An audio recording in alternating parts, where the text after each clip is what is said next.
Je vous propose de couper les micros tant enfin, voilà, que vous ne prenez pas la parole. On va privilégier le chat, je pense, aujourd'hui, parce qu'on est déjà plus de 50, je vois.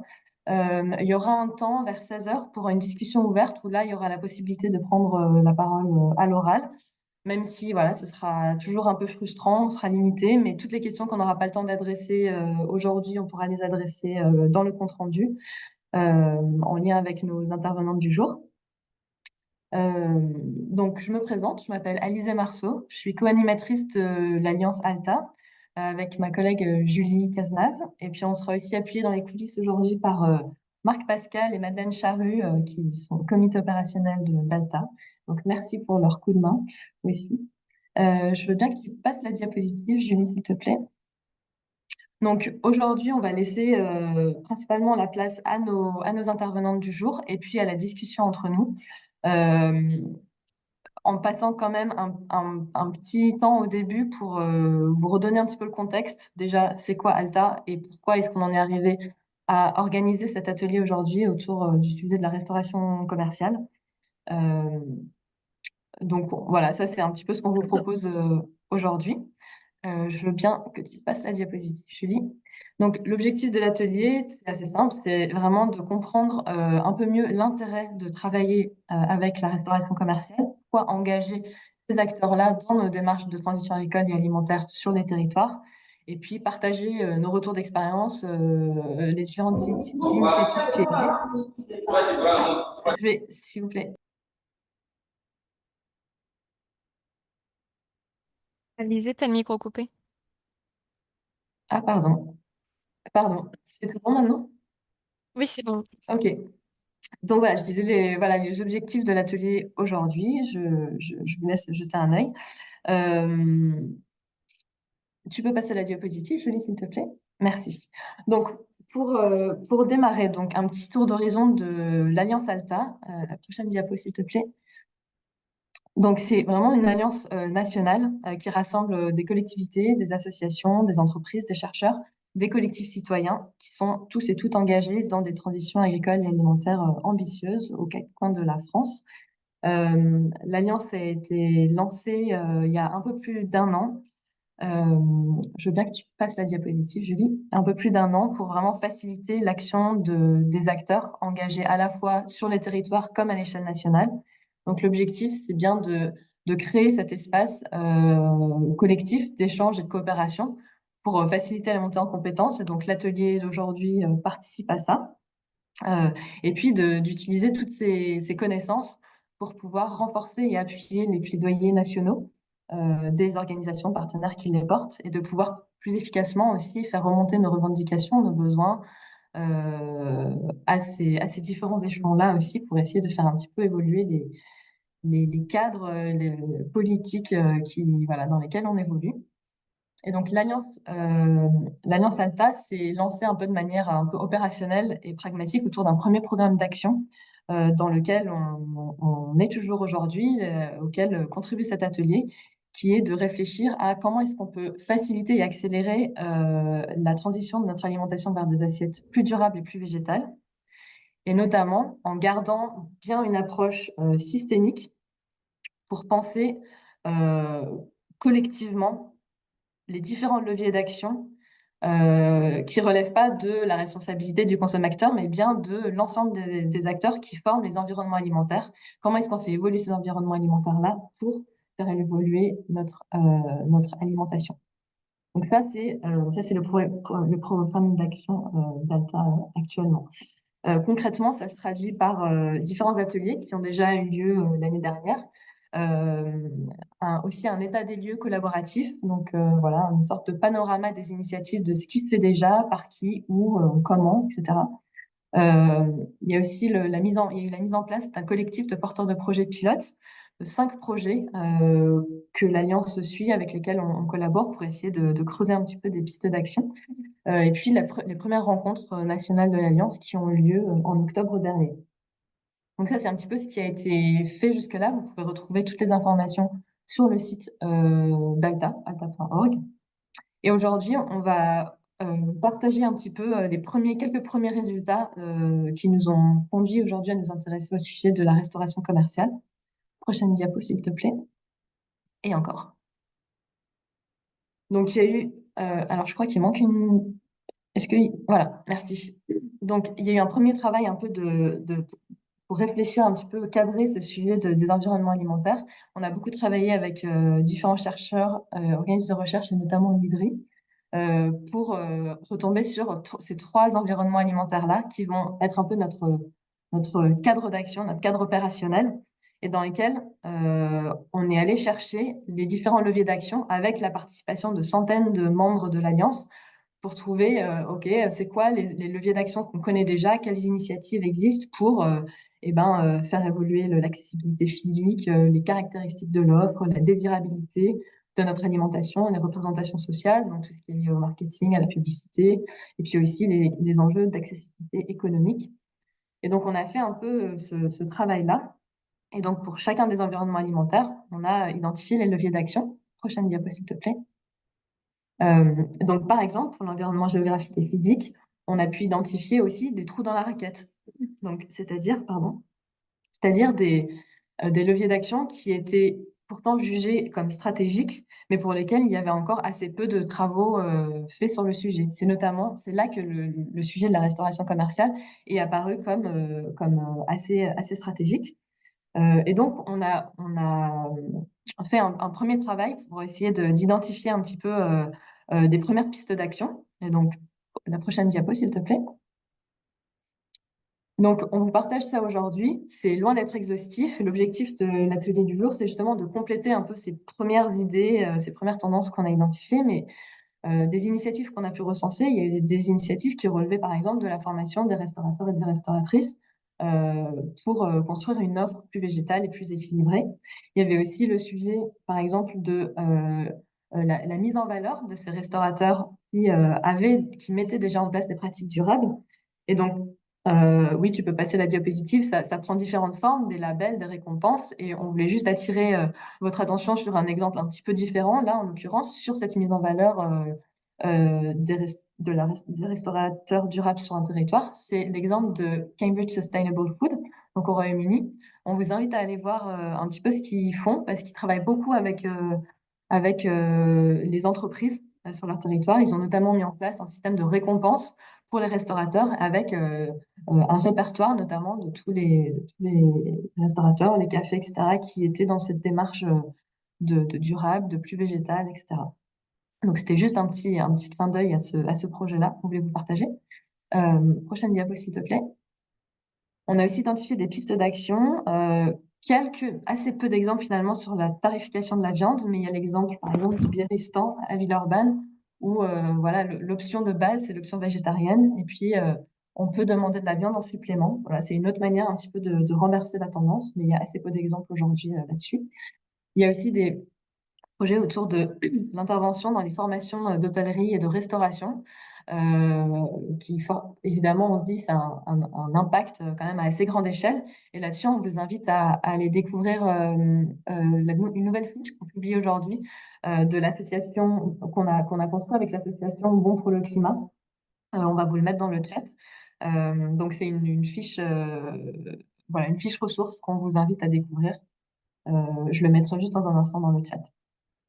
Il y a plein d'associations et de collectivités qui mettent aujourd'hui en pratique ces pistes d'action et plein d'autres qu'on n'a pas encore identifiées, notamment les intervenantes qu'on va entendre aujourd'hui dans incessamment sous peu, mais aussi, par exemple, Alta suit d'un peu plus près les travaux de Montsartou, prochaine diapo s'il te plaît, qui se lance dans un accompagnement de ces restaurateurs sur leur territoire pour faire évoluer les pratiques et voir comment intégrer aussi plus de végétal dans leur menu.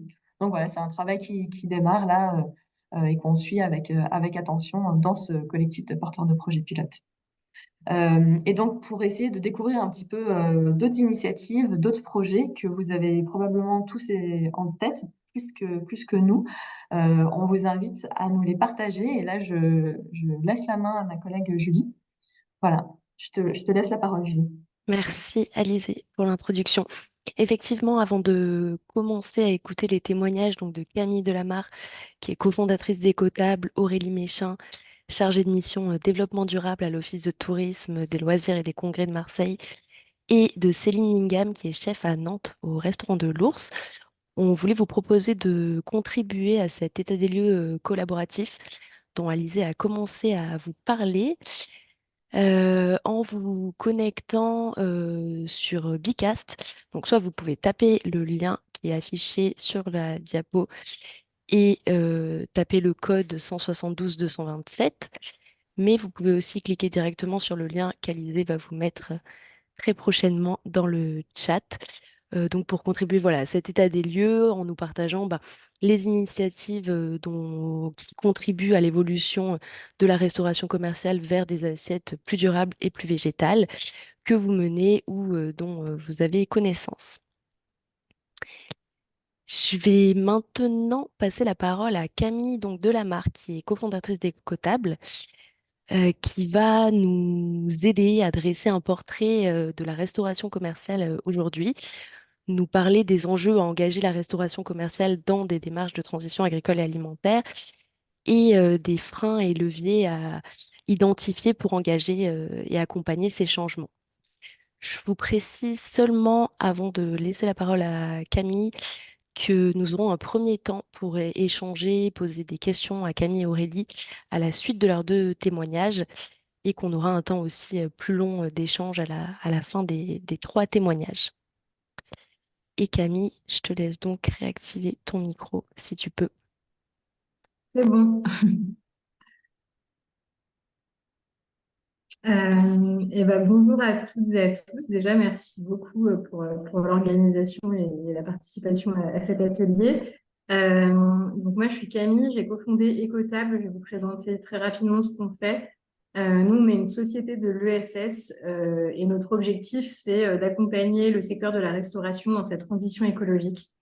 On s'est lancé en 2019 et depuis, on a créer un ensemble de produits et de services qui vont permettre à tous les acteurs du secteur de la restauration, quel que soit leur degré de maturité sur les sujets environnementaux et plus largement RSE, de pouvoir mesurer leur impact environnemental et sociétal sur différentes dimensions et ensuite de pouvoir mettre en place des actions pour le réduire. Donc, on a, pour la partie outils, on a une plateforme de restauration durable qui s'appelle Impact par Écotable et qui permet vraiment d'analyser toute la donnée des restaurateurs et d'en tirer des indicateurs qui vont leur permettre à la fois de comprendre ce qu'ils font et de comprendre aussi comment progresser et de suivre la progression.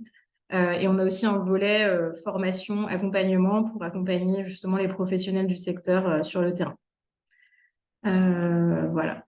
Donc voilà pour qui on est. Je pense qu'on peut passer à la slide d'après. Donc pourquoi est-ce que le secteur de la restauration est un secteur qui nous intéresse toutes et tous quand on parle de transition écologique? Quelques chiffres. Donc en gros, nous, quand on a voulu lancer Écotable, au début, on voulait faire quelque chose pour l'alimentation. Parce que quand on réfléchit au secteur et à leur impact environnemental, l'alimentation est un des secteurs qui a les plus grosses émissions de CO2 en France. Donc, c'est environ un tiers de nos émissions de carbone. Plus exactement, d'après l'ADEME, c'est 24% de l'empreinte carbone des ménages qui est issue de notre alimentation. Et le secteur de la restauration, c'est un secteur qui a aussi son importance puisque ça représente environ 175 000 entreprises en France et 10 milliards de repas qui sont pris hors foyer chaque année.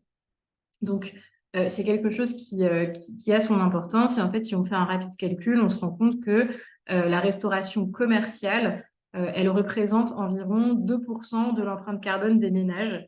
Et si on étend le calcul à l'ensemble de la restauration, donc c'est-à-dire restauration commerciale et collective, donc tous les repas qu'on va effectuer hors foyer, que ce soit en scolaire, en santé, en entreprise ou les repas privés au restaurant, ça va représenter environ 4% de notre empreinte carbone annuelle. Et la bonne nouvelle, c'est que il y a énormément de leviers d'action. Il y en a beaucoup qui ont été présentés déjà en introduction.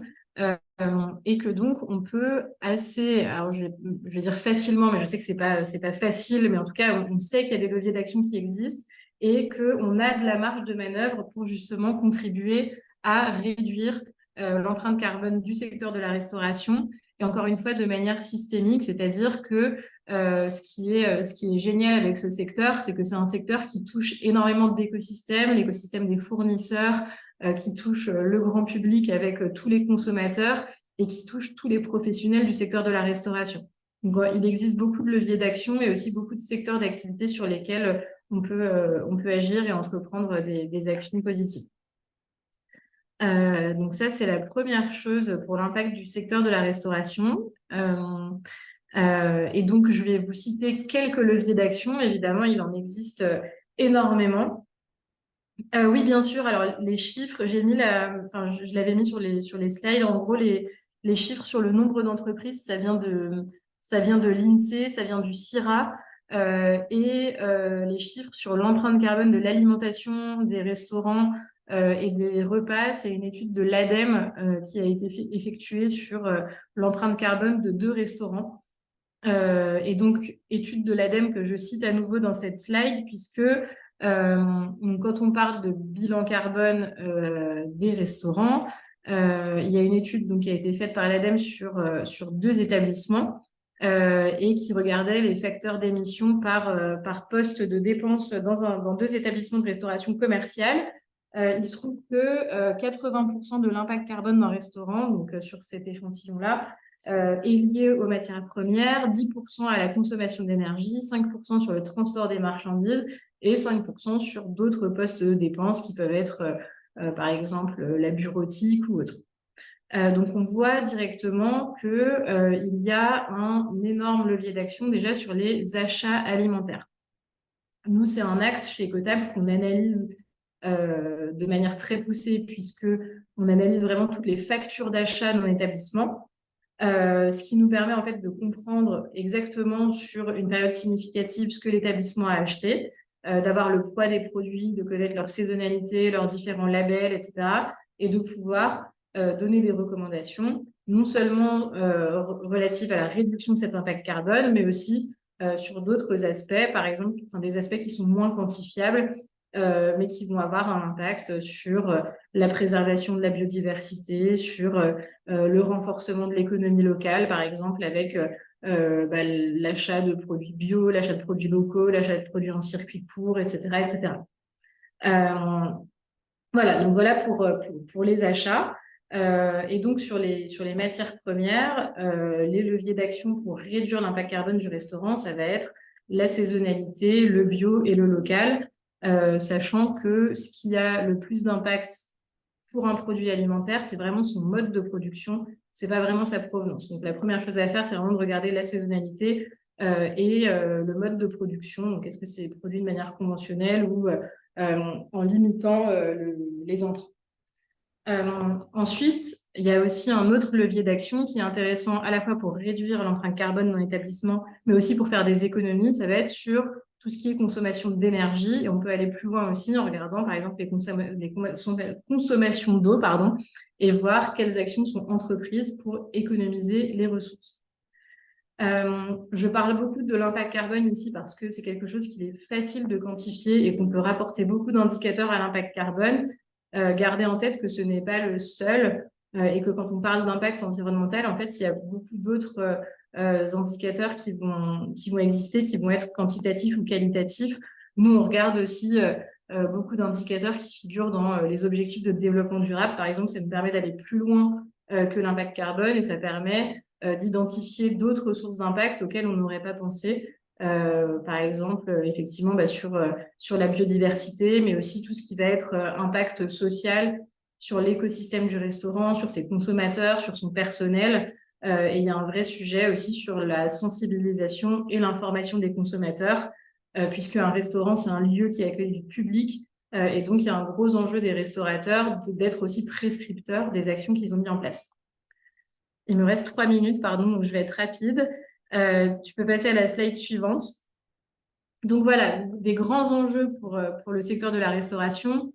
contribuer à la transition écologique. On le sait, pour atteindre les objectifs de l'accord de Paris, il faut que tous les secteurs d'activité et également les particuliers fassent leur part à leur échelle, selon leurs possibilités, selon leurs contraintes. Ce qui est positif, c'est qu'il y a tellement d'actions qu'on peut mettre en place qu'on peut en choisir une, deux, trois, cinq, 12. Et dès qu'on met quelque chose en place, ça a un impact positif.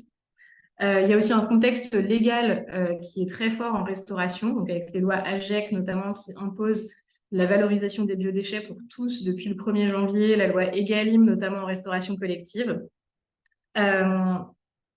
En restauration, il y a aussi des vrais sujets d'attractivité client et talent, puisque la clientèle des restaurants et le personnel des restaurants est de plus en plus exigeante par rapport à ces sujets-là. On sait aussi qu'il y a une grosse crise du recrutement en restauration. Donc, mettre en place des pratiques durables et les communiquer, c'est quelque chose qui a un impact vraiment positif pour les restaurateurs. Tu peux passer à la slide d'après. Et du coup, comment est-ce qu'on peut accompagner les restaurateurs? Aurélie en parlera beaucoup mieux que moi, mais il y a énormément de choses qu'on peut faire, nous, avec les collectivités qui ont à cœur d'engager les restaurateurs, les hôteliers qui sont sur leur territoire, différents types d'engagements qui vont de la session de sensibilisation avec l'organisation d'un petit webinar thématique sur la restauration durable. Les collectivités peuvent aussi financer de la formation. Elles peuvent financer de la mesure d'impact et de l'accompagnement. Elles peuvent aussi financer de la mesure d'impact qui peut déboucher derrière sur un label durable, puisque c'est aussi important quand on est une collectivité d'avoir des restaurateurs qui sont engagés dans une démarche et qui le font rayonner. Donc, les labels et les distinctions environnementales peuvent être intéressantes pour cela. Et nous, par exemple, avec Écotable, à date, on a travaillé avec 8 collectivités. Dans ce cadre, on a formé 30 restaurateurs. On en a accompagné 85 et on en a labellisé pour l'instant 34, dont 22 qui sont à Marseille. Voilà, j'espère que j'ai pas été trop longue. Je pense que c'est la dernière slide de mon intervention. Donc, merci beaucoup pour votre écoute. Merci à toi, Camille, pour ton témoignage. Je vais laisser la parole tout de suite à Aurélie, du coup, Méchin, qui, je vous le disais, est chargée de mission développement durable à l'Office de tourisme, des loisirs et des congrès de Marseille, et qui va nous permettre de mieux identifier quel peut être le rôle d'un acteur de territoire qui souhaite accompagner les restaurateurs en ce sens, en nous partageant son expérience en matière donc d'accompagnement de restaurateurs, pardon, sur le territoire sur lequel elle travaille. La parole est donc à toi, Aurélie. Merci Julie, tu m'entends bien? Merci Très bien. Julie. Bonjour à toutes et à tous. Merci de me donner l'occasion effectivement de présenter nous le programme qu'on a réalisé avec Ecotam. Donc nous, pour mettre un peu de contexte, on est parti à l'office. En fait, notre engagement auprès des professionnels est parti à l'office depuis suite à l'héritage que le Congrès national de la nature a laissé en 2020, puisqu'il a été réalisé sur Marseille. Et nous, on est parti effectivement de cet événement-là pour dire qu'effectivement, on devait accompagner les professionnels vers un développement durable et afin de préserver notre territoire et aussi rester compétitif économiquement au niveau touristique. Nous, on a fait effectivement, notre volonté, c'était de faire évoluer les pratiques pour l'ensemble effectivement de l'écosystème touristique. En essayant effectivement d'aller vers des systèmes qui étaient plus résilients, décarbonés, solidaires, mais aussi empreints effectivement d'ancrage territorial, parce que c'est la naissance effectivement sur notre territoire que ce qu'on défend, puisque nous, c'est un peu notre mission à l'office, on défend notre territoire, et c'est sur bien cet territoire qu'on a voulu effectivement accompagner les professionnels.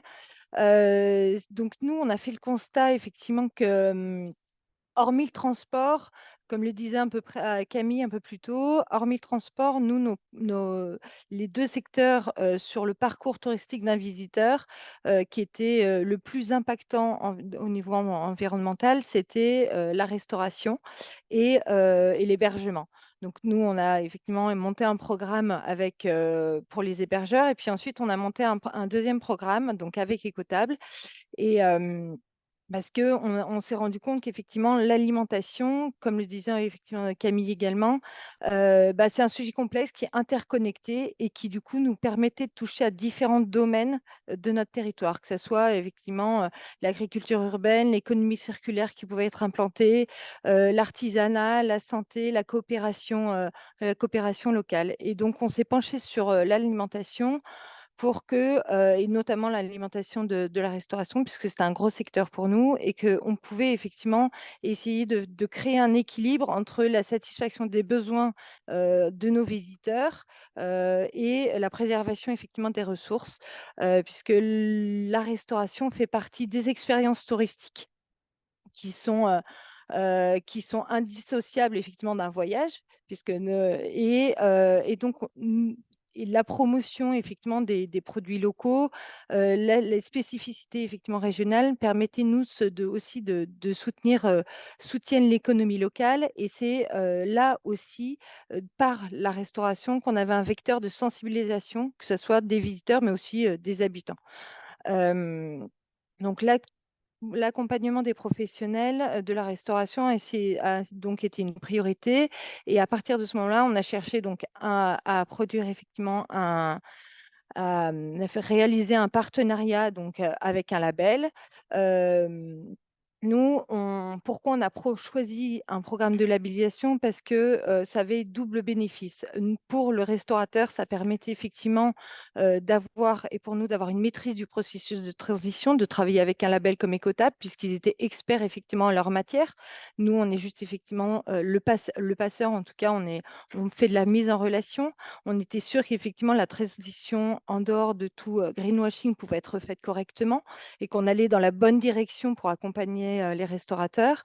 Et puis, ça permet de fédérer effectivement une communauté des restaurateurs.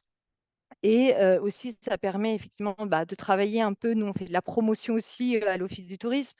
Donc, on a besoin effectivement de cet apport-là et des labels pour faire du marketing territorial, ce qu'on appelle marketing territorial. Mais en tout cas, de faire de la promotion et faire parler de Marseille dans cet espace-là et dans l'espace de communication. Et puis, donc on a choisi, nous, notre partenaire, c'était Écota, parce que c'est un partenaire qui était solide, puisqu'on avait prévu effectivement on avait un budget, nous, pour notre programme, pour labelliser 60 restaurateurs sur 3 ans. Donc, on avait besoin effectivement d'un partenaire qui était solide, et surtout, on avait besoin d'un partenaire qui pouvait effectivement nous aider à pérenniser la transition des candidats restaurateurs sur du long terme, en fait, et qui avait les capacités effectivement de proposer d'aider en fait les restaurateurs à aller jusqu'au bout de leur démarche. Et pas seulement sur un an, pas seulement sur 6 mois ou sur un an, en fait. Et puis, on a recherché un partenaire qui corresponde à tout type de restauration, qui peut aller effectivement du fast-food à l'étoilé. Ça, c'était important, puisque sur Marseille, nous, on a tout type effectivement de restaurants. Et aussi qui était reconnu et qui avait une force de communication, ce qui a énormément Écotable, puisqu'elle est reconnue et pour le grand public et pour le monde de la restauration. Et ça, on en avait besoin, parce que pour promouvoir, nous, notre programme, et puis pour aider les restaurateurs aussi à se promouvoir, parce que les restaurateurs, ils ont beaucoup de choses à faire et ils ne sont pas les mieux pour communiquer sur leurs produits et sur leur établissement. Voilà, on avait besoin effectivement de ce partenariat, et c'est effectivement Écotable qu'on a choisi, parce qu'il remplissait effectivement tous ces critères-là. Et ça le prouve, après effectivement pratiquement 2 ans de collaboration, on est amplement satisfait. Et simplement, moi, je finirais pour vous expliquer comment on a conçu le programme. Donc, notre programme, il est basé sur 3 ans. Nous, on avait, comme je vous le disais, un budget effectivement de 60, un budget pour labelliser 60 restaurants. Euh, à l'Office du tourisme, on a pris en charge 100% du coût de la labellisation, et pour la première année. Et puis pour la deuxième et troisième année, on est allé chercher effectivement des subventions auprès de la région, qui ont pu effectivement donner une prise en charge de 40% pour la deuxième et troisième année du coût de labellisation pour les restaurateurs. Euh, Et ça, c'était indispensable parce que les freins, effectivement, pour les restaurateurs sont principalement le coût financier et le temps. Et donc le coût financier par cet apport, il est en partie résolu. Et le temps, la manière effectivement dont Ecotab va accompagner les restaurateurs grâce à sa plateforme Impact, ça va effectivement aider effectivement à aller trouver les solutions, en tout cas trouver l'information sur les sujets qui les concernent et surtout qu'il y a beaucoup de sujets. Voilà, merci. Julie, je ne sais pas s'il y a des questions. Hop, excuse-moi. Effectivement, merci beaucoup Aurélie pour ton témoignage aussi et cette présentation. Je vous propose que l'on prenne un premier temps pour que vous puissiez faire vos demandes d'éclaircissement si nécessaire à Camille et Aurélie, réagir à leurs propos. Je vous propose de lever directement la main sur Zoom ou de réagir sur le chat que je ne vois pas tout de suite. Donc, je ne sais pas si Madeleine, tu as Il y pu a deux recueillir. questions sur le chat qui se recoupent en disant pour faire rupture, innover dans la restauration, ne faut-il pas simplement passer en bio? Car les pesticides locaux ou plus lointains, c'est tout de même des pesticides. Donc, il y a une deuxième question, quel est le niveau d'introduction de produits bio chez les 60 restaurateurs dont il a été question? Donc, en gros, une question autour, là, on sort de la problématique CO2, mais la problématique aussi sur la qualité par rapport aux pesticides. Qui veut répondre à... Moi, je peux répondre, si vous voulez, sur le bio. En fait, c'est effectivement ce qui était dit en introduction sur le sujet systémique, c'est qu'aujourd'hui, si tous les restaurateurs voulaient se fournir en bio français, il n'y aurait pas assez d'approvisionnement tout simplement en France pour ça. Et en fait, c'est pour ça que c'est hyper intéressant d'introduire et d'augmenter progressivement la part de bio, autant en restauration commerciale qu'en restauration collective. Puisque derrière, ça fait une demande qui croît sur les fournisseurs, que ce soit des fournisseurs en direct ou sur les grossistes, et ça a un impact bénéfique sur le développement du bio. Donc, c'est des changements qui vont aller non seulement avec l'évolution de la structure et de la typologie des surfaces agricoles en France et avec la demande des consommateurs, que ce soit des consommateurs particuliers ou des consommateurs restaurateurs. Et ensuite, sur le niveau d'introduction des produits bio sur les 60 restaurateurs, donc j'imagine que c'est les restaurateurs de l'expérimentation avec Marseille. Donc il y en a aujourd'hui, il y en a 21 ou 22 qui ont eu le label écotable. Et pour obtenir le label, il faut un minimum de produits issus de l'agriculture biologique ou de filière durable, donc avec des labels dont on a pu étudier le cahier des charges et fait des travaux de recherche sur la durabilité de ces produits-là. Donc majoritairement, c'est du bio, hein, mais il y a quelques autres labels aussi qu'on peut considérer comme durables. Et donc, ils ont un minimum de 15% de produits bio quand ils sont une écotable. Quand ils en ont deux, ils ont un minimum 30%. Quand ils ont trois écotables, ils ont minimum 50% de produits bio, entre autres choses qui sont mises en place. Et il faut savoir qu'à l'échelle nationale, il me semble que c'est beaucoup parce que le bio est encore pas énormément introduit dans les restaurants. Il me semble que la moyenne à l'échelle nationale, elle doit être en dessous de 5% de produits bio dans les restaurants. Merci Camille. On a quelqu'un qui lève la main en direct, c'est Louise Le Provost. Si tu veux, tu peux prendre la parole, Louise, et poser ta question. Oui, merci. Merci pour ces présentations. Je voulais savoir si vous pouviez revenir un peu plus en détail sur les freins que vous voyez à l'introduction de produits plus durables dans l'offre alimentaire des restaurateurs et notamment de produits bio. Euh, voilà, si vous pouviez revenir sur ça. Et ma deuxième question, c'est aussi si vous voyez, vous avez parlé plutôt d'initiatives locales, on va dire, et est-ce que vous voyez aussi des pistes de politiques publiques qui devraient être mises en place plutôt à l'échelle nationale, justement, pour favoriser l'accompagnement de ces restaurateurs. Merci. Merci Louise. Est-ce que Camille, je te laisse Oui. reprendre sur cette Super. question. Oui, alors du coup, pour les freins à l'introduction du bio, aujourd'hui, je dirais que c'est principalement, enfin, il y a plusieurs choses. Il y a premièrement, comme je disais, l'offre. C'est la même chose, par exemple, pour les gros acteurs du secteur qui veulent sortir des œufs de poule élevés en cage. Il me semble que c'était, par exemple, le groupe Accor qui voulait sortir des œufs de poule élevés en cage à horizon, il me semble, 2022, et ça a dû être décalé à 2025, tout simplement parce que l'offre n'est pas disponible. Donc, il faut vraiment que l'écosystème agricole puisse évoluer en même temps que la demande des consommateurs. Ça, c'est la première chose. Et ça, je pense que c'est vraiment un frein pour pouvoir justement proposer du bio à l'échelle et pouvoir avoir une offre qui soit suffisante et disponible. Et deuxièmement, il y a aussi un sujet de prix, puisque aujourd'hui, les produits, en moyenne en tout cas, les produits qui sont bio, qui sont labellisés sont plus chers ou sont perçus comme plus chers, parce que ce n'est pas toujours forcément le cas. Nous, on a dans notre entourage des restaurateurs qui arrivent à s'entourer de producteurs de proximité qui sont en bio, qui produisent sans intrants, etc., et qui ne sont pas nécessairement plus chers que des produits chez les grossistes, et qui proposent des produits qui sont de meilleure qualité, avec des meilleurs rendements, etc., qui gustativement sont bien meilleurs aussi, donc sont mieux valorisés derrière par le restaurateur. Mais c'est pas toujours le cas, et je pense qu'il y a un frein psychologique aussi du restaurateur qui va se dire en fait c'est plus cher, alors que pas nécessairement.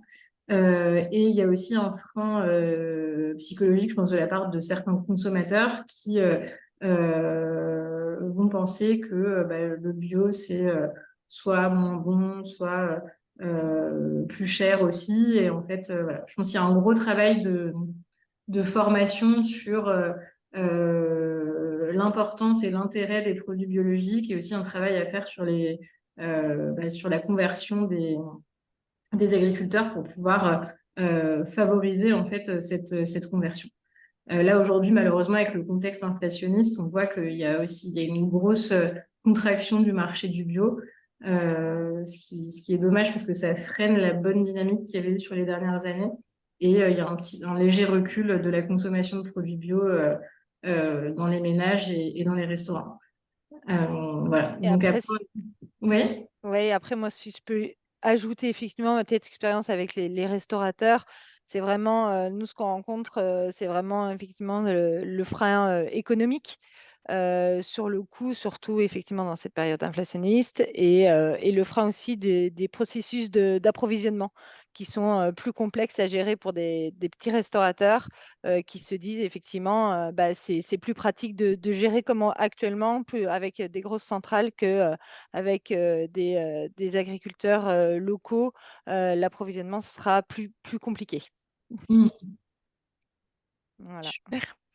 Merci à toutes les deux. Je vois que Marine a la main levée. Je suis désolée, Marine, je vais t'inviter à garder ta question dans un coin de ta tête au prochain temps d'échange qui aura lieu donc juste après le témoignage de Céline Mingam, qui est chef au restaurant L'Ours à Nantes et qui va nous raconter finalement quelles ont été ses motivations pour faire évoluer son menu et les actions qu'elle a mises en place pour proposer donc des assiettes plus durables et plus végétales. Je vais te laisser la parole, Céline. Bonjour, merci de m'avoir invitée. Ça me fait sortir de ma cuisine et c'est plutôt une bonne chose, même si je pense que je ne serai pas tout à fait aussi à l'aise que vous tous. Donc, je me présente, je suis la chef et la propriétaire du restaurant L'Ours, qui est à Nantes. C'est mon troisième restaurant. J'en ai eu deux précédemment qui n'étaient pas du tout dans les mêmes régions. Je tiens ce restaurant, enfin, j'ai acheté ce restaurant il y a presque 5 ans. Voilà, c'est en centre-ville de Nantes. J'ai eu 3 restaurants et ça fait maintenant 20 ans que je fais de la cuisine. La particularité que j'ai quand je me compare à d'autres chefs, c'est que je suis complètement autodidacte et je pense que ça a un impact sur ma façon de travailler. Je suis pas sûre qu'on ait le temps d'en discuter là, mais bon, voilà. Euh, le restaurant de l'Ours, c'est un tout petit restaurant, enfin un tout petit restaurant, c'est un petit restaurant. Je pense aussi que c'est la raison pour laquelle je suis là, c'est un modèle qui est le modèle le plus courant en France, c'est-à-dire un petit restaurant il y a 35 couverts de centre-ville, toute petite équipe. On est 2 en salle et 3 en cuisine, entre 2 et 3 en cuisine. Euh, on a des prix qui sont, certains diront que c'est un petit peu cher, mais on a quand même la réputation d'avoir un très très bon rapport qualité-prix. Nos menus du midi sont à 21 € entrée plat ou plat dessert et 24 € entrée plat dessert. Le soir, c'est un petit peu plus cher.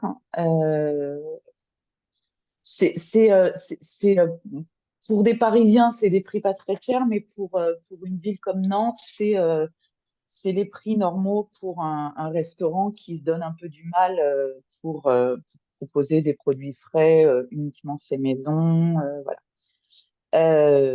On n'est pas du tout un restaurant de haute gastronomie, donc on n'est ni étoilé, on n'a pas cette réputation-là, même si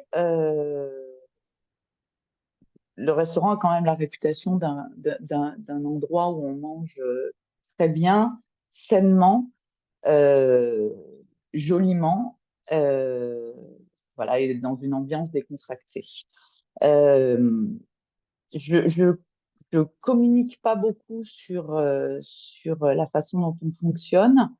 Moi, j'ai pris le parti, parce que c'est aussi pas trop ma personnalité, j'ai pris le parti de laisser faire le bouche à oreille.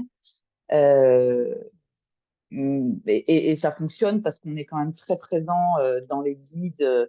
On a eu un guide gourmand au guide Michelin, on est dans le Goemio, on est dans l'étape de Nantes, donc les gens savent que c'est un endroit où on mange euh, bien et sainement.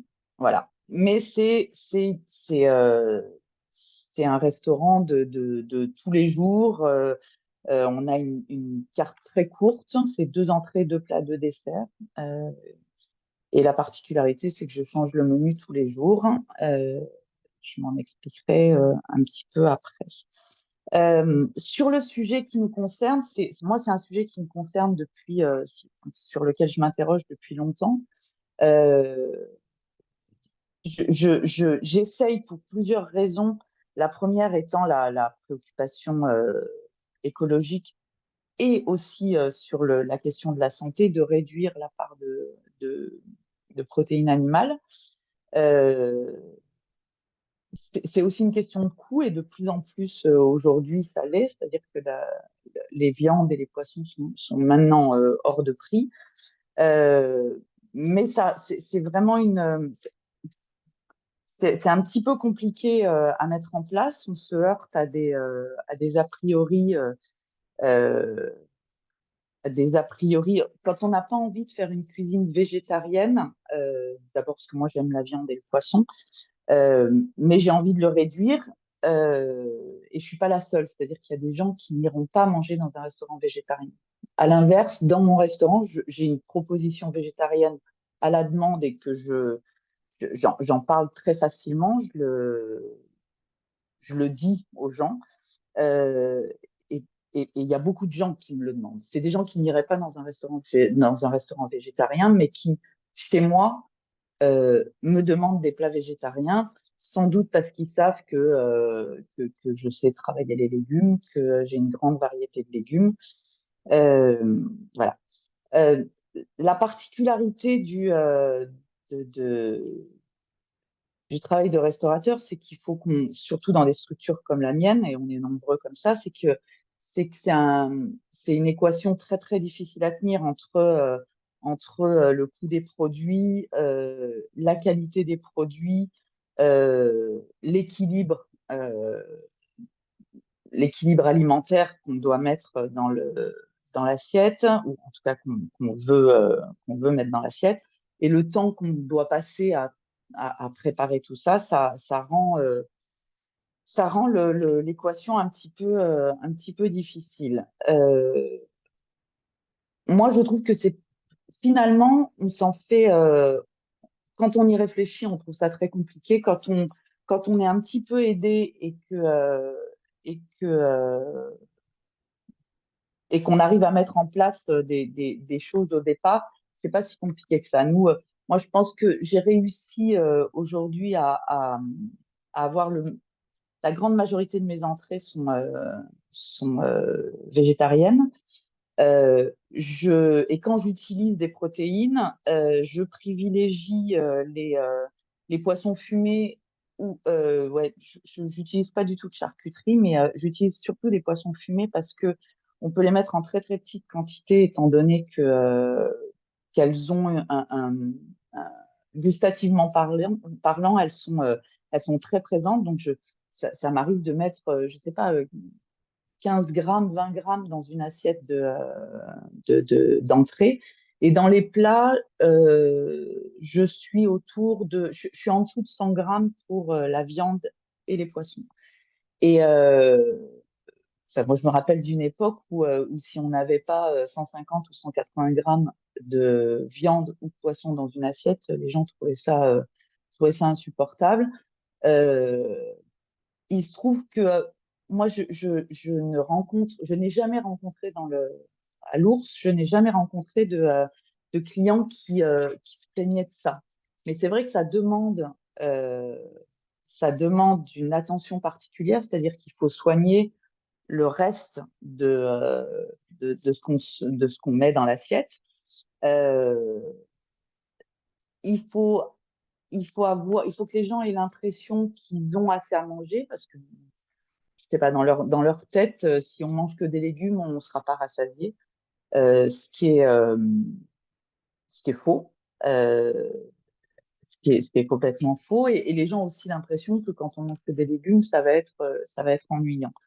Donc, notre, euh, notre boulot de restaurateur, c'est de contrer ces choses-là, c'est-à-dire de faire en sorte que ce soit pas ennuyant, que ce soit rassasiant, euh, et que les gens aient l'impression de se faire vraiment plaisir. Euh, Moi, j'ai remarqué en construisant des assiettes autour de cet objectif-là, euh, on se retrouve avec une clientèle qui fait attention à ce qu'elle mange. C'est-à-dire au lieu de manger machinalement des choses qu'ils ont l'habitude de manger, c'est-à-dire euh, un morceau de viande avec un féculent et un légume posé à côté et toujours la même chose, on fait plus attention à ce qu'on mange et on mange machinalement. Quand on fait attention à avoir une proposition qui surprenne un peu les gens, que ce soit en termes de dressage et de goût, les gens sont très agréablement surpris et et tout d'un coup, ils se mettent à dire, mais ça, c'est des légumes incroyables, je les connaissais pas. Ils oublient qu'ils ont un tout petit morceau de viande ou un tout petit morceau de poisson et, euh, et ils prennent le temps de goûter. Et moi, je sais que c'est quelque chose qui m'a, comment dire, j'essaye, j'essaye de faire en sorte que de revenir à un truc, de revenir à une façon de manger, euh, comment dire, attendez, je suis un petit peu perdue.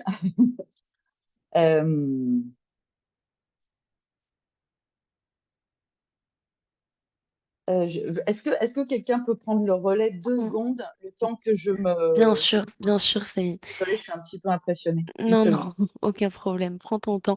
On peut peut-être prendre une petite question. Ben, Marine, du coup, tu avais la main levée. On va peut-être faire petit entracte grâce à ta question. Si tu es toujours là et que tu veux Voilà. prendre la parole. Ok. Super, merci Marine. Bonjour. Du coup, c'était sur l'intervention précédente, mais Marine Gimaret, donc métropole de Lyon. Euh, j'ai vu qu'il y avait aussi des questions dans le chat sur le lien à la mobilisation des restaurateurs, parce qu'on sait que pour les accompagner, un des gros challenges, c'est de réussir à les mobiliser, parce que bah voilà, ils sont super occupés. Souvent, c'est des petites équipes. Donc voilà, comment vous avez fait pour les mobiliser à Marseille. De notre côté, on a aussi un programme qui est porté par l'Office du tourisme à Lyon avec différentes structures, associations, Récup et Gamelle ou Conscience Impact écologique, qui rentrent plutôt sous l'angle du gaspillage alimentaire pour ensuite amener les messages du fait maison, du local, du plus végétal, du bio. Voilà, c'était aussi un angle complémentaire à l'angle bilan carbone qui était proposé. Oui, merci Marine pour la question.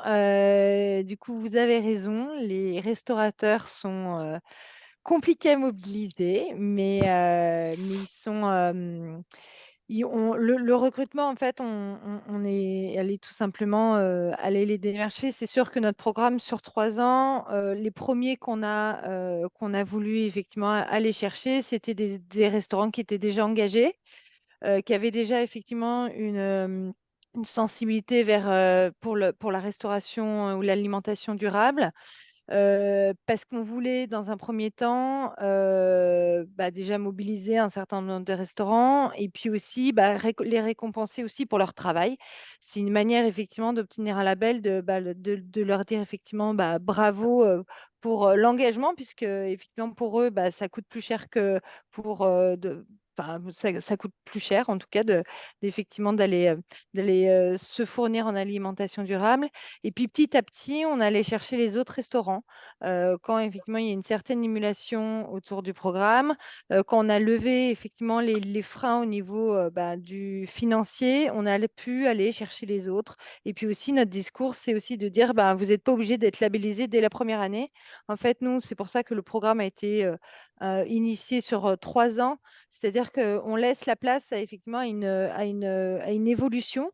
On a des restaurants actuellement, bah, comme vous l'avez pu voir sur notre slide, en fait, qui sont en cours de labellisation, qui, bah, la première année, n'ont pas pu avoir effectivement le label écotable.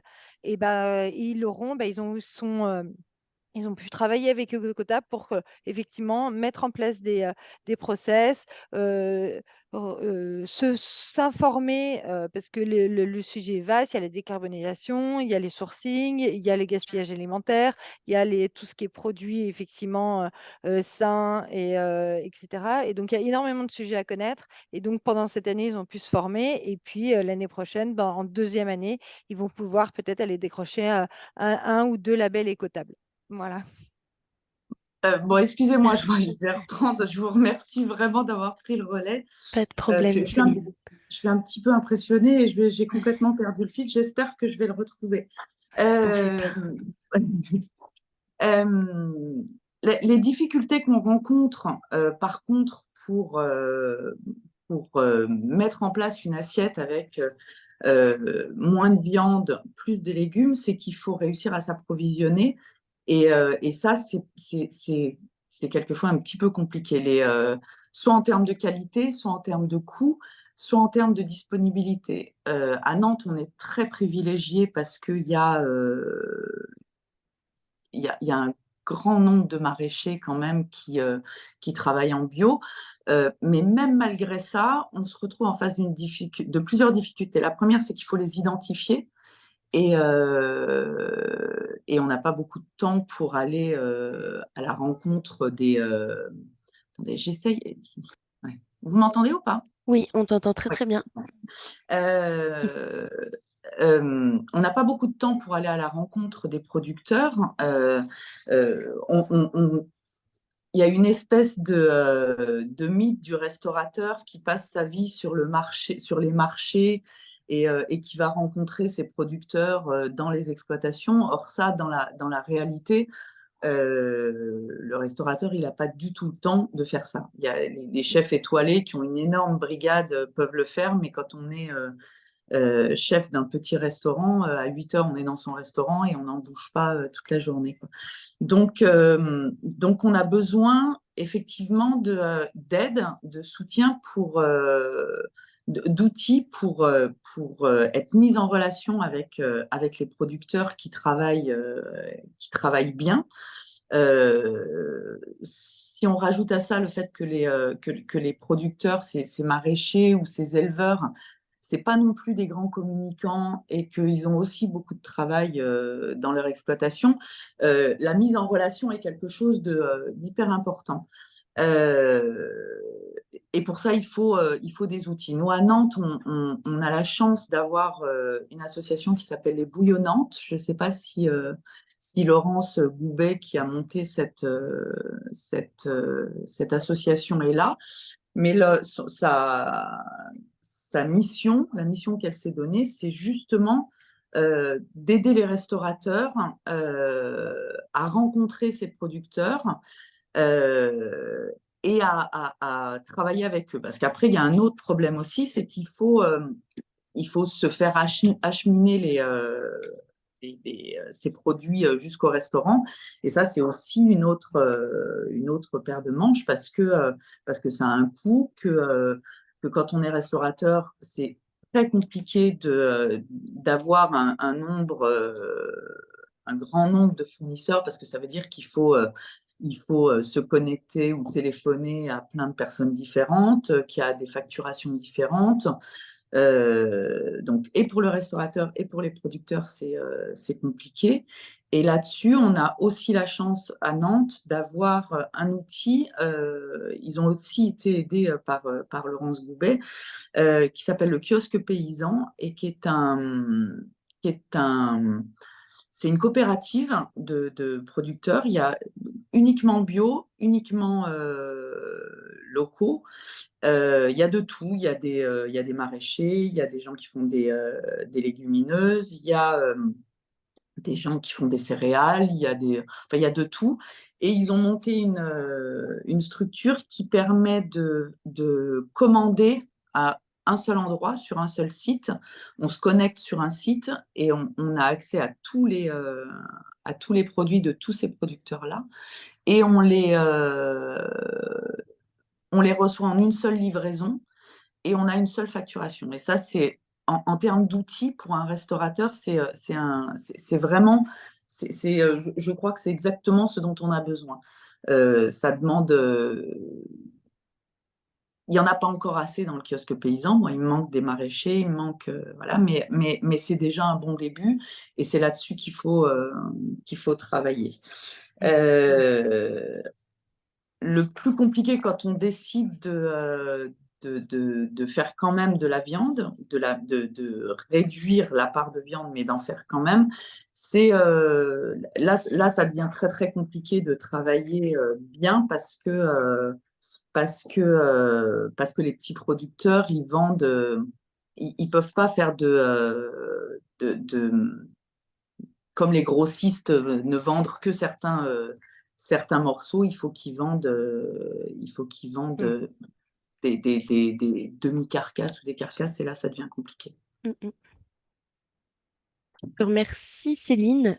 On va de nouveau avoir un temps dédié aux échanges, aux questions des participants.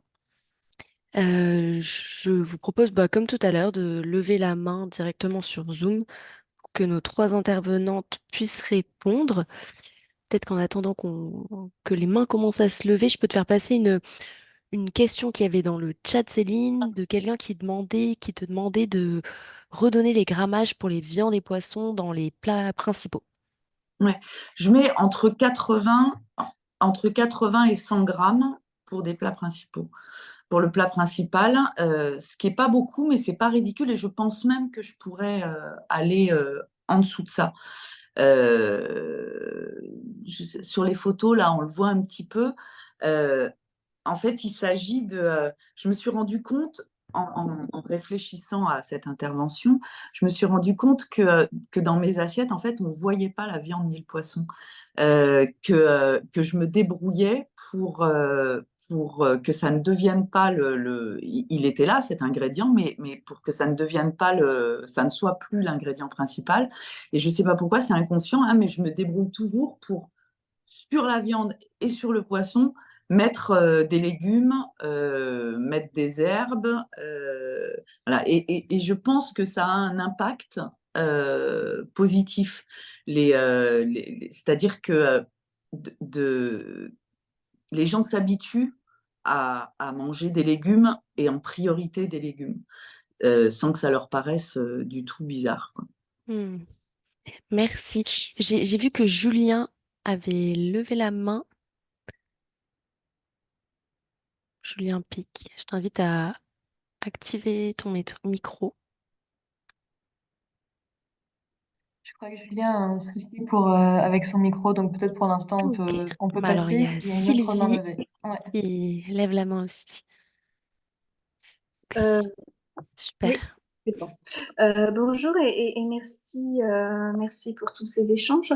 Moi, je me demandais comment ça se faisait qu'il apparaît comme normal de proposer un plat végétarien sans le mentionner sur la carte. Ce que je remarque, c'est qu'à chaque fois que je demande si un plat végétarien existe, je me retrouve à commander un plat que je ne connais pas, je n'ai pas de tarif non plus, et c'est toujours une surprise en fait. Et même si on me l'annonce, je me pose toujours la question pourquoi il n'a pas été affiché. Donc, d'où vient le pourquoi de cette démarche de ne pas afficher un plat végétarien alors qu'on l'a prévu en cuisine? Moi, je vais répondre pour moi, c'est que pour l'instant, la demande n'est pas,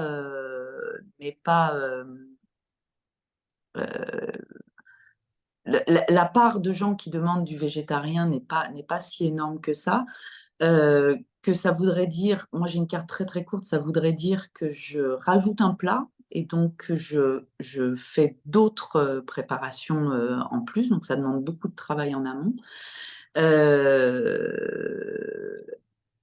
Et que, comment dire, bon, en plus, moi, j'ai vraiment un mode de fonctionnement particulier, c'est que moi, j'annonce même pas mes menus classiques. C'est-à-dire que comme je le change tous les jours, j'y réfléchis le matin à partir de 9h et quand en service, ils écrivent le menu sur l'ardoise, en général, à midi moins le quart, j'ai pas encore tous les intitulés, je sais pas encore exactement ce que je vais faire. Donc moi, ça me permet. Je sais que je vais avoir beaucoup de choses, mais c'est vrai que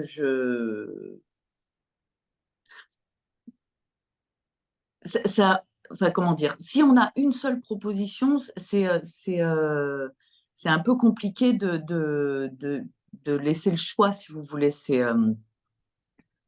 Je sais pas. Ouais, non, mais c'est peut-être une bêtise, je sais pas. C'est intéressant. Je te remercie, Céline. Et il y a maintenant Anthony qui a levé la main. Donc, je t'invite à... Oui, j'ai noté que vous aviez dit tout à l'heure, vous receviez les aliments en une seule livraison, une seule facture. Et je suis pas sûr d'avoir bien compris. Est-ce que vous pouvez peut-être repréciser si ça vous dérange pas trop? Oui, alors c'est pas. Comment vous arrivez à faire ça en fait? C'est ça qui... Parce que Non, alors je trouve que l'idée est intéressante. ouais, j'arrive pas à faire ça pour tout. J'ai plusieurs fournisseurs, mais en tout cas avec le kiosque paysan, cette structure qui est une coopérative de producteurs qui a été montée, ils sont, je sais pas, je pense qu'il y a une quinzaine ou une vingtaine de producteurs. Je sais pas techniquement comment ils font, mais en tout cas, il y a un outil de commande qui est une application ou un site. Moi, je passe ma commande sur cette application. J'ai tous les fournisseurs, tous les produits de chaque fournisseur. C'est assez énorme comme outil technologique. Je pense que je ne sais pas comment ils ont fait. Et je passe ma commande sur cette application et ils me livrent tous ces produits-là en même temps sur un jour donné. Au départ, ils étaient à une livraison par semaine. Maintenant, ils sont à 2. J'en ai reçu une ce matin et il y aura une deuxième livraison le jeudi. Ça fait 2 fois par semaine, c'est déjà pas mal. Mais je me fournis pas uniquement là-bas, hein. Il n'y a pas encore tout, il manque encore des produits, mais je trouve que c'est déjà un outil extrêmement performant. Je pense même que c'est je ne sais pas comment ils font pour s'en sortir. Il y a un seul transporteur, il livre en vélo en plus. Donc, je ne sais pas s'ils font le tour des fournisseurs ou si des producteurs ou si ils centralisent à un endroit. Voilà. Et j'ai une seule facturation. D'accord. Mais par contre, Je pourrais. vous avez Pardon?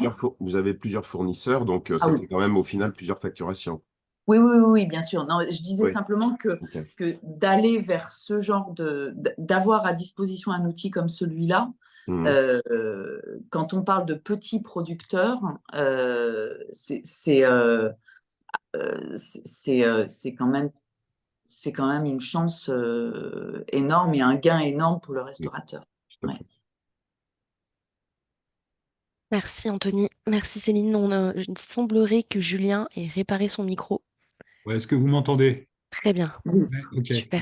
Mais j'ai vu qu'il y avait Laurence Goubet qui voulait intervenir. Alors, c'était peut-être sur le kiosque Pardon, paysan. elle est après sur la liste, mais effectivement, Laurence Goubet est bien parmi nous. C'était pour le kiosque paysan? Ouais, tout Peut-être à qu'on fait. prend Laurence Ah, vas-y, d'abord et puis prends la main, Julien. Laurence. Ouais. Ça marche. Oui, bah, je voulais répondre pour expliquer un peu le kiosque paysan plus en détail. Donc oui, nous, en fait, donc moi, j'ai initié l'association Les Bouillonnantes qui fédère les restaurateurs. En fait, le kiosque paysan est une organisation tripartite avec d'un côté un réseau de producteurs qui s'est mis en place notamment grâce aux associations paysannes sur le territoire, donc Terroir 44, le soutien du GAD, les SIAP, coopératives d'installation en agriculture paysanne, etc. Tout ce petit monde s'est fédéré d'un côté. Nous, on a essayé donc de travailler à fédérer les restaurateurs et d'ouvrir ça aussi aux épiceries et aux autres commerces de bouche. Et tout le monde se retrouve au sein d'une association. Pour l'instant, on est une association, on a vocation à devenir une coopérative. Mais sur la phase d'expérimentation, on est encore une association. Et le principe, c'est donc, il y a un logisticien qui dispose d'un camion qui va une fois par semaine faire le tour du département. Donc, il y a des tournées qui sont organisées le mardi et le mercredi de collecte.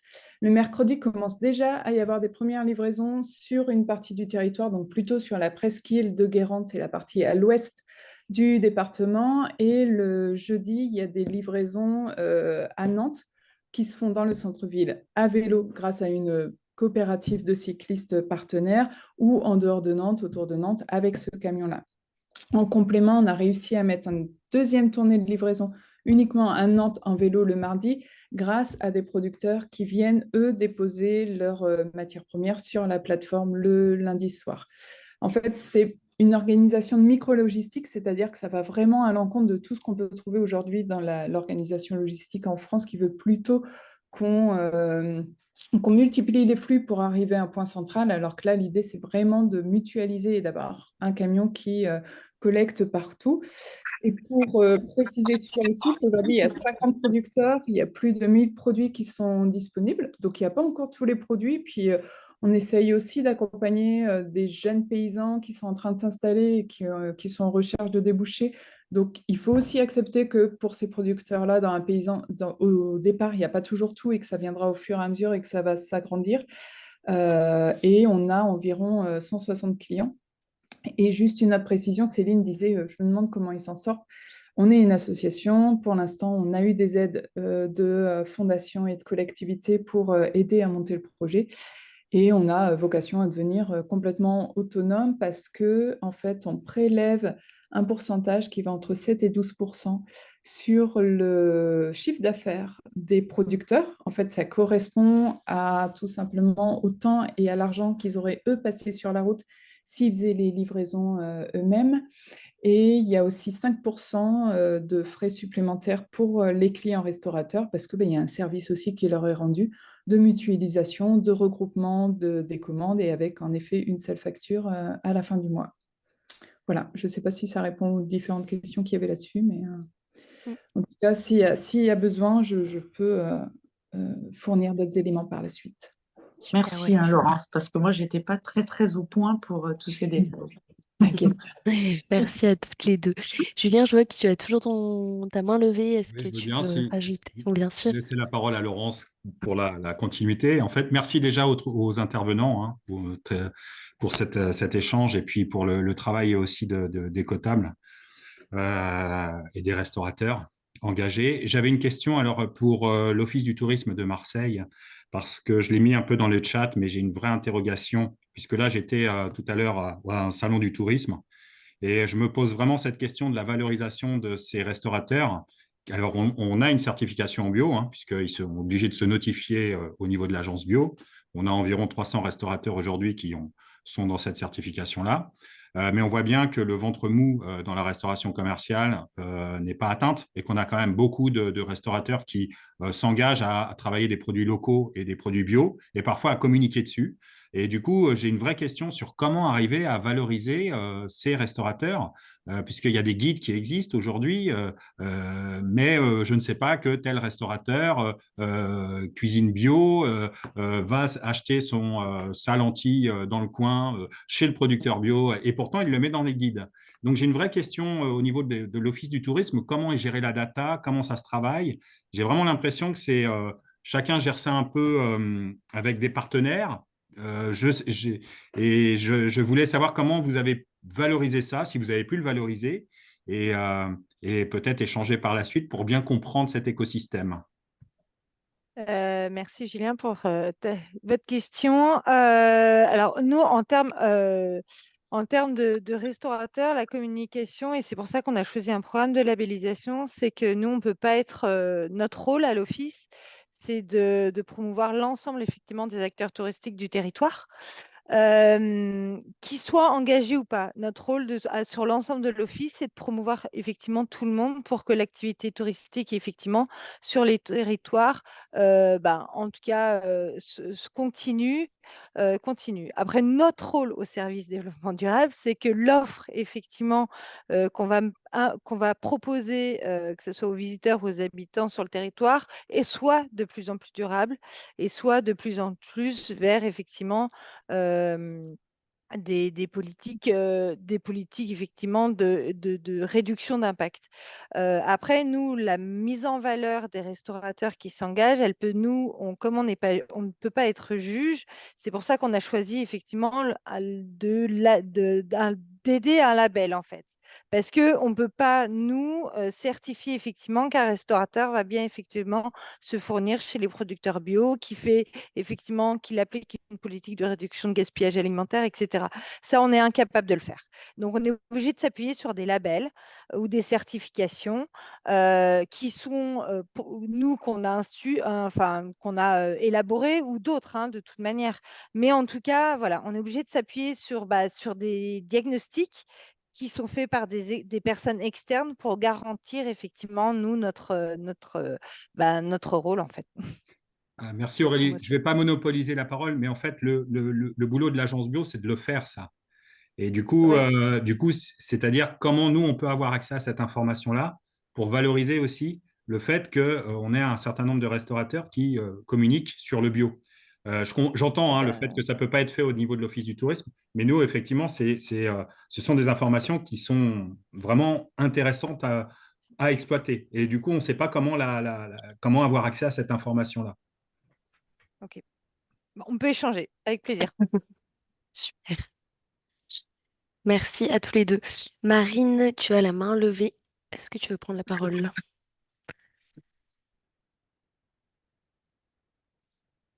Je n'ai pas l'impression. Alors, en attendant, je vais. Si, Euh, tu veux. Pourquoi pas. Mais j'ai posé ma question dans le chat entre-temps. C'était pour le kiosque paysan, savoir en fait s'ils avaient monté le kiosque paysan parce qu'il n'y avait pas forcément de plateforme de type manger bio sur le territoire ou s'ils avaient construit le kiosque paysan en complémentarité, manger bio plutôt orienté collective et kiosque paysan orienté plutôt restauration commerciale. Est-ce qu'il y avait voilà, une articulation? Ouais, alors il y a bien, ici, il y avait Manger Bio 44 qui est devenu Manger Bio Pays de la Loire. Donc, ils existent bien et ils sont positionnés en effet sur la restauration collective. En fait, il y a tout un historique. Donc, le kiosque paysan, l'idée a germé en 2017. Il y a eu une phase de réflexion qui, à l'époque, était menée par les structures paysannes. Et puis, bah, les structures paysannes étant déjà bien surchargés dans leur activité, ça a pris un peu de temps à se mettre en place et donc Manger Bio était impliqué à ce moment-là parce que Manger Bio dépendait du GAB. Le Covid est passé par là, petite remise en question quand même de l'outil à un moment où les restaurants sont fermés pendant longtemps. Évidemment, ça a un peu freiné et ralenti la chose. Et puis, quand finalement, il y a une nouvelle équipe qui est arrivée et qu'on a décidé vraiment de lancer et d'expérimenter l'outil, il s'est avéré que, en fait, Manger Bio a un fonctionnement différent. Eux, ils s'appuient notamment sur la STEF pour le transport, ils n'ont pas leur propre camion. Ils livrent de la restauration collective, donc il y a de gros volumes, donc travaillant plutôt avec des fermes un peu plus conséquentes. Quand nous, l'idée, c'était plutôt de renforcer le soutien à l'agriculture paysanne, au circuit court, et donc d'aller travailler avec les petites fermes et les petits établissements. Aujourd'hui, ce qui se passe, c'est que le kiosque commence à travailler un peu avec la restauration collective. C'est pas le but premier parce que c'est compliqué, il y a les marchés publics, etc., qui peuvent amener d'autres problématiques là-dessus. Et la logistique est moins un souci pour des établissements qui font 300 repas par jour que pour un restaurant qui n'a très peu d'espace de stockage et qui fait 30 repas par jour. Mais multiplier ces nombres de restaurants-là ont aussi un impact de logistique qui devient très important. Donc voilà, l'idée, c'était plutôt de travailler avec ces acteurs-là pour l'instant. Super, Merci. merci beaucoup. Je crois qu'il n'y a pas de main levée pour le moment. Est-ce que Madeleine, tu peux nous faire remonter une question du chat? Il y a eu beaucoup de questions dans le chat, mais les intervenants ou les uns ou les autres y répondent au fur et à mesure. Alors, je ne sais pas s'il y en a Ah, qui... Oui, je quelqu'un, vois ouais, quelqu'un qui se lève ou une question à exactement. laquelle on n'aurait pas répondu, mais je pense que sinon, chacun a eu ses réponses. Super. Alors, il y a Thierry Dubuisson qui a levé la main et je te laisse prendre la parole. Merci, Madeleine. Oui, bonjour. Effectivement, je réagis justement à la dernière intervention parce qu'au niveau de notre structure, la Demeteria, sur la région Occitanie, nous travaillons sur la logistique et logistique. Et donc, on pense aussi que c'est nécessaire d'interconnecter la filière alimentaire, notamment en ayant une logistique soit et il n'y a pas que le routier. On parle beaucoup du dernier kilomètre en vélo cargo, mais il y a aussi un travail intéressant à faire au niveau de la logistique, au niveau de la classification des producteurs et des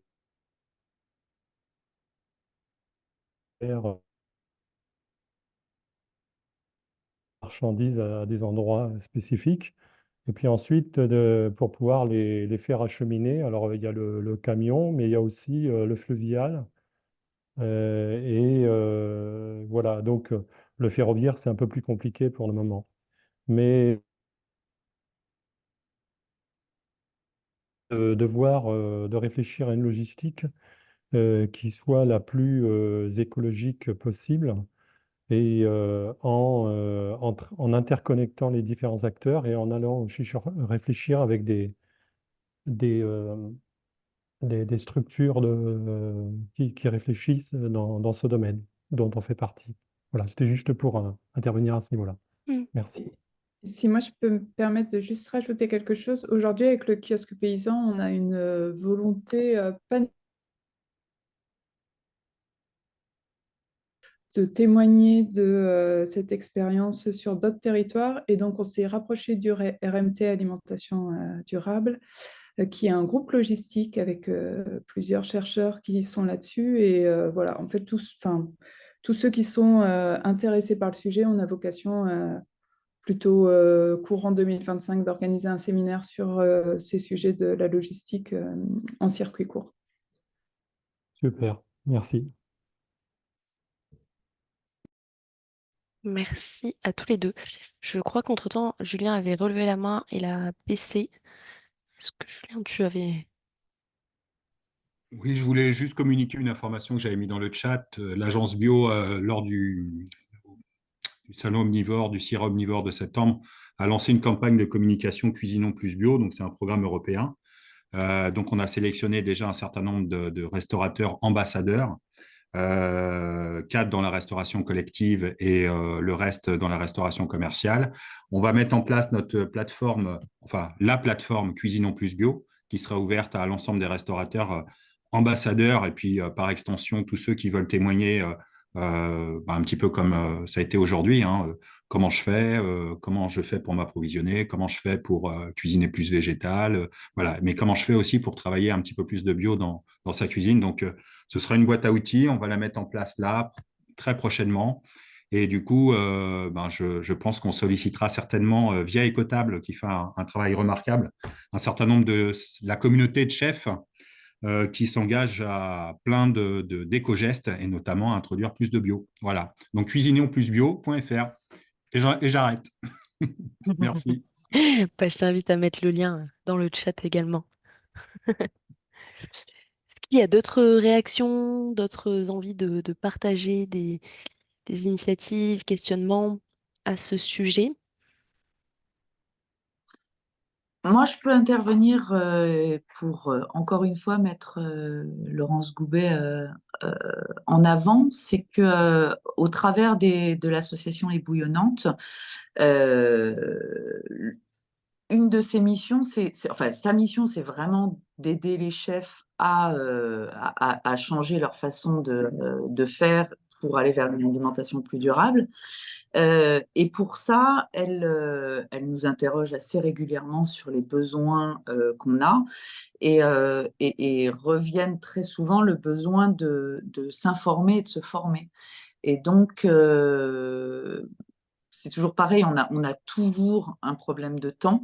Donc, d'aller chercher l'information, c'est quelquefois, et de faire le tri parmi l'information, c'est quelquefois un petit peu compliqué.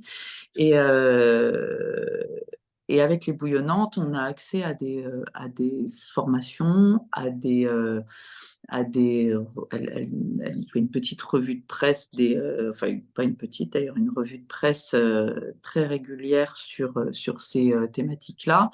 Il y a des ateliers sur la gestion des déchets, voilà, sur plein de choses. Et ça, c'est vraiment, pour nous, restaurateurs, c'est vraiment un plus énorme. Et il y a également, on parlait tout à l'heure de la mise en avant des chefs qui se donnaient pour mission de travailler une assiette durable. Elle a mis au point, ils ont mis au point, Les Bouillonnantes a mis au point une petite carte justement avec tous les restaurants, je ne sais pas si on voit là, avec tous les restaurants nantais qui font partie de l'association des Bouillonnantes, avec le rappel de la charte de cette association. Voilà.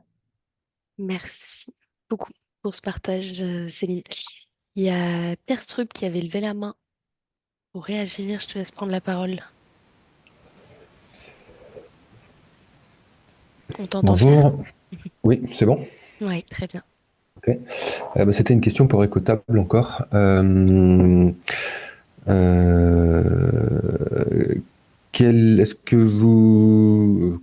que Écotable communique pour faire connaître le label Écotable au grand public? Qu'est-ce qu'on sait, en fait, la question, c'est qu'est-ce qu'on sait de la reconnaissance du label Écotable par le grand public? Bonjour. Alors oui, effectivement, c'est vrai que le nerf de la guerre pour les labels et les allégations environnementales, c'est un, qu'elles soient crédibles, et deux, qu'elles soient connues. Du coup, nous, sur le côté, le faire rayonner auprès du grand public, on communique beaucoup déjà sur les réseaux qui sont utilisés par le grand public, donc notamment les réseaux sociaux, Instagram, Facebook. Après, pour une audience plus pro, on communique aussi sur LinkedIn. Et on développe pas mal de médias pour se positionner, au-delà de la mise en avant des restaurateurs qui sont labellisés, pour se positionner comme experts de la restauration durable et plus largement de l'alimentation durable. Donc, on a notamment un blog On a aussi un podcast qui s'appelle Sur le grill décotable, qui est animé par mon associée Fanny et qui est disponible sur toutes les plateformes d'écoute et qui a plusieurs formats, dont un format qui met en avant des restaurateurs qui se sont engagés dans une démarche de labellisation. Et puis après, bah, c'est du travail quotidien de partenariat, notamment parce qu'on a un annuaire de prestataires qu'on propose à tous nos clients, donc les titulaires du label, mais aussi les restaurateurs qui ont fait leur mesure d'impact environnemental sur notre plateforme. Et avec tous ces partenaires, on n'a pas de partenariat monétaire, mais on a un partenariat de visibilité mutuelle. Donc, eux, ils s'engagent à nous mettre en valeur auprès des restaurateurs pour bah, que plus de restaurateurs nous connaissent et que de fait, bah, il y ait plus à terme de restaurateurs labellisés. Et puis pour qu'eux aussi parlent de nous autour d'eux. Et dernière chose, nous, on donne aussi à nos clients toutes les clés pour pouvoir communiquer sur leur labellisation, donc notamment pour pouvoir mettre de la signalétique dans leur établissement. Alors après, on ne peut pas les forcer, mais s'ils le souhaitent, en tout cas, ils peuvent le faire. Et voilà. Et puis tout ça, mis bout à bout, ça permet de faire rayonner petit à petit la restauration durable et de faire connaître le label. Merci Camille. Je suis navrée, mais je vais devoir vous presser un petit peu parce qu'on a une question de Sylvie, mais que ce webinaire, cet atelier, pardon, touche à sa fin. Donc Sylvie, je te propose de prendre la parole. Ah, c'était pas une question, c'était juste Une réaction. une remarque, une réaction. En fait, en ressources, vous avez la fresque de l'alimentation, qui est la petite sœur de la fresque du climat, et qui sur un atelier collectif, va permettre de faire le lien entre notre consommation alimentaire actuelle, alors la moyenne en France, et ses conséquences sur l'environnement, la biodiversité et la santé. Dans la deuxième partie, on travaille sur des leviers d'action et on repart avec un défi individuel. Pour la troisième partie, on a aussi organisé des confitures qui sont des conférences, dont une qui a été animée par Anthony Farley, justement. Donc, ces conférences, vous pouvez les retrouver sur le site de la fresque de l'alimentation. Et n'hésitez pas à aller consulter le site et éventuellement à suivre la fresque. Voilà, tout simplement. Merci beaucoup. Et Marc, on va finir avec ta question, réaction.